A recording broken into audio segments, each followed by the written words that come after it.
नमस्कार दोस्तों। आज जो मैं आपसे साझा करने वाला हूं वह ओशो के शब्दों से प्रेरित है। ध्यान दें, मैंने उनकी आवाज की नकल नहीं की है क्योंकि वह कॉपीराइट का उल्लंघन होगा।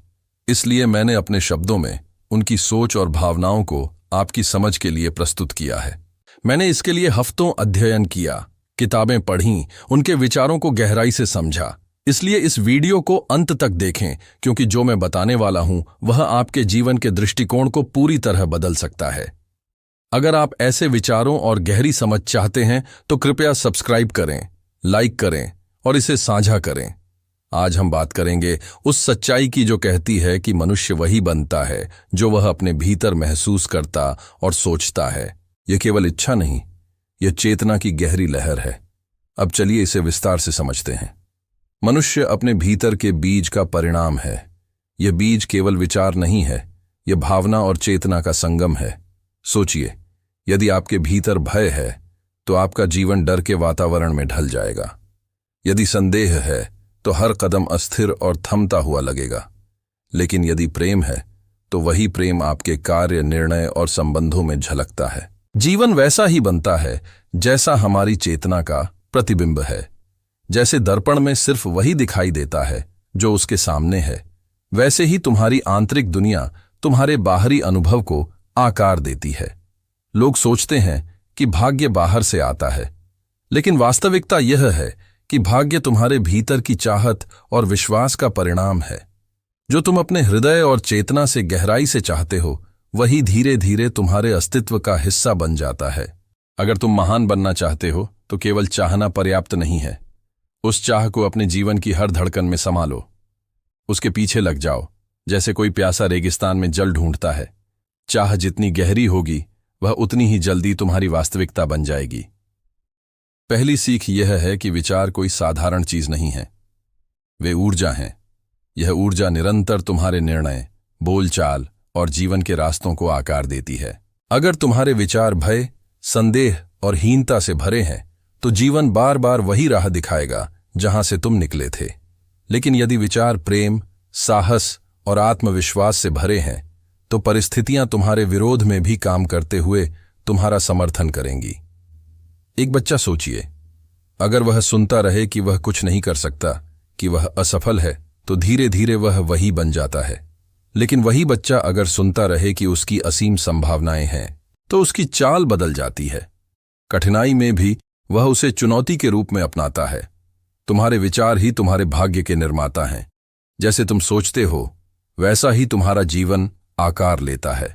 इसलिए हर नकारात्मक विचार को पहचानो और छोड़ दो। हर सकारात्मक विचार को पोषित करो, क्योंकि वही तुम्हें उस स्थान तक ले जाएगा जहां तुम जाना चाहते हो। दूसरी सीख यह है कि चाहत केवल सोचने का नाम नहीं है, वह जीने का नाम है। असली चाहत वह है जो तुम्हारे हर क्षण, हर सांस और हर कार्य में समा जाए। वह चाहत वह है जो तुम्हारे अस्तित्व का हिस्सा बन जाए। सोचिए एक प्यासे व्यक्ति को जो रेगिस्तान में चल रहा है। उसकी आंखें केवल पानी खोज रही हैं। वह पेड़, रेत या तारों की सुंदरता पर ध्यान नहीं देता। यही गहरी चाहत होती है। लेकिन अधिकांश लोगों की चाहत सतही होती है। वे कहते हैं, मुझे सफलता चाहिए, लेकिन आलस्य को गले लगाकर सोते रहते हैं। वे ज्ञान चाहते हैं, लेकिन व्यर्थ की सोच में डूबे रहते हैं। इसलिए सच्ची चाहत वही है जो तुम्हारे पूरे अस्तित्व को लक्ष्य की ओर ले जाए।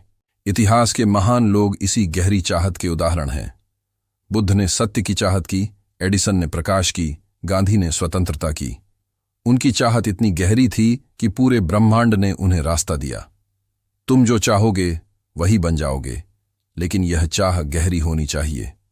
तीसरी सीख यह है कि डर और संदेह तुम्हारे सपनों के सबसे बड़े विरोधी हैं। मनुष्य भीतर से चाहता बहुत कुछ है, लेकिन डर और संदेह बार बार कहते हैं, क्या यह संभव है? अगर मैं असफल हुआ तो? यही आवाज तुम्हें रोक देती है। डर केवल एक कल्पना है। भविष्य अभी आया नहीं है और तुम उसे अपनी सोच से बना लेते हो। इसलिए डर को पहचानो, उसका सामना करो और कहो, मैं करके दिखाऊंगा। धीरे धीरे डर कमजोर होगा और साहस मजबूत होगा। इतिहास के महान लोग इसी गहरी चाहत के उदाहरण हैं। बुद्ध ने सत्य की चाहत की, एडिसन ने प्रकाश की, गांधी ने स्वतंत्रता की। उनकी चाहत इतनी गहरी थी कि पूरे ब्रह्मांड ने उन्हें रास्ता दिया। तुम जो चाहोगे वही बन जाओगे, लेकिन यह चाह गहरी होनी चाहिए। जो व्यक्ति अपने डर से ऊपर उठ जाता है वह किसी भी बाधा के बावजूद अपने लक्ष्य तक पहुंच सकता है। चौथी सीख यह है कि परिस्थितियां तुम्हें नहीं बनाती, तुम्हारा दृष्टिकोण बनाता है। दो व्यक्ति समान तूफान का सामना करते हैं, एक टूट जाता है, दूसरा और भी मजबूत बन जाता है। फर्क केवल नजरिए का होता है। अगर तुम हर कठिनाई को शिक्षक मानते हो तो वही कठिनाई तुम्हारा मार्गदर्शक बन जाएगी। सच्चे दृष्टिकोण वाला व्यक्ति परिस्थितियों को अवसर में बदल देता है। जीवन में आए हर तूफान को वह मोती बनाने वाला अनुभव मानता है। यही दृष्टिकोण तुम्हें महान बनाता है। पांचवी सीख है अनुशासन। चाहत अकेली कुछ नहीं कर सकती, उसे हकीकत में बदलने के लिए अनुशासन आवश्यक है। यदि तुम्हें स्वस्थ शरीर चाहिए तो केवल सोचने से काम नहीं चलेगा। नियमित व्यायाम, संतुलित आहार और आलस्य त्यागना आवश्यक है। यदि ज्ञान चाहिए तो अध्ययन, ध्यान और आत्मनिरीक्षण जरूरी हैं। अनुशासन वह पुल है जो बीज को फल तक ले जाता है। अनुशासन तुम्हारी ऊर्जा को दिशा देता है और तुम्हें लक्ष्य तक पहुंचाता है। चाहत और अनुशासन मिलकर चमत्कार कर सकते हैं। तब मनुष्य वही बनता है जो वह गहराई से चाहता है। याद रखो, जीवन कोई खेल नहीं है, यह तुम्हारी चेतना की यात्रा है। अपने भीतर ऊंचे विचार, गहरी चाहत और अनुशासन रखो। परिस्थितियों की परवाह मत करो, डर और संदेह को त्याग दो। भाग्य बाहर से नहीं आता, वह तुम्हारे भीतर से जन्म लेता है। जैसा तुम सोचते हो, जैसा तुम चाहते हो, जैसा तुम जीते हो, वही तुम्हारा भविष्य बनता है।